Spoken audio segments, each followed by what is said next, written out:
Assalomu alaykum, hurmatli hamshaharlar.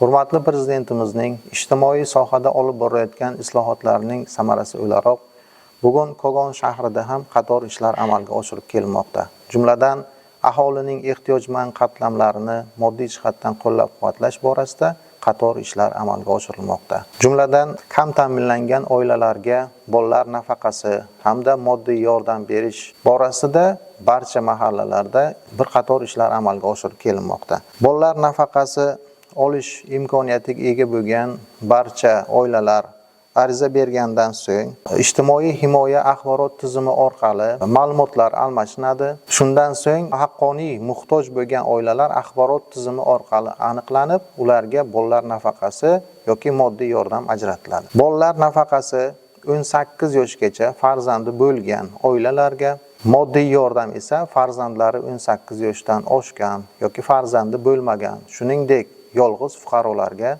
tayinlanadi. Kam ta'minlangan oila farzandlarining 3 yoshgacha bo'lgan birinchi farzandiga 360 ming so'm, 3 yoshdan 18 yoshgacha bo'lgan birinchi bolaga 275 ming so'm, ikkinchi bolaga 165 ming so'm, uchinchi va undan keyingi bolalarga 110 ming so'mdan har oylik bolalar nafaqasi to'lab boriladi. Moddiy yordam 6 oy muddatga tayinlanadi hamda mazkur oila 6 oy davomida har oy 420 ming so'mdan moddiy yordam olish imkoniyatiga ega bo'ladi. Shuningdek, aholining ehtiyojmand qatlamlari orasida yoshga doir boquvchisini yo'qotganlik hamda nogironlik nafaqalari ham mazkur tizim orqali to'lab borilmoqda. 2025-yil noyabr oyida 1113 nafar fuqarolarga jami 1 milliard 58,8 million so'mlik nafaqalar to'landi. Jumladan 18 yoshgacha bolalikdan nogironlik nafaqasi bo'lgan 199 nafar fuqarolarga 187,2 million so'm,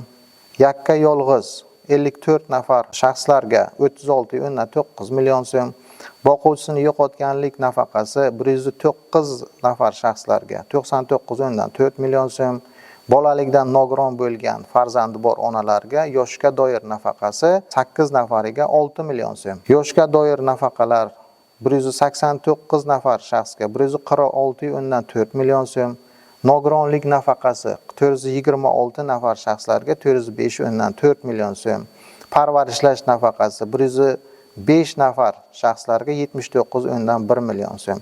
Birinchi guruh ko'zi ojizlarga 4 nafariga 1 million so'm miqdorida kompensatsiyalar to'lab berildi. Shuningdek, kambag'al oilalar reyestrini shakllantirish jarayonida 3280 oilalar so'rovnomadan o'tkazilib, so'rovnoma natijalariga ko'ra 629 nafar oilalar kambag'allik reyestriga kiritilib, bugungi kunda ularga davlatimiz tomonidan kafolatlangan ijtimoiy xizmat va yordamlar ko'rsatib kelinmoqda.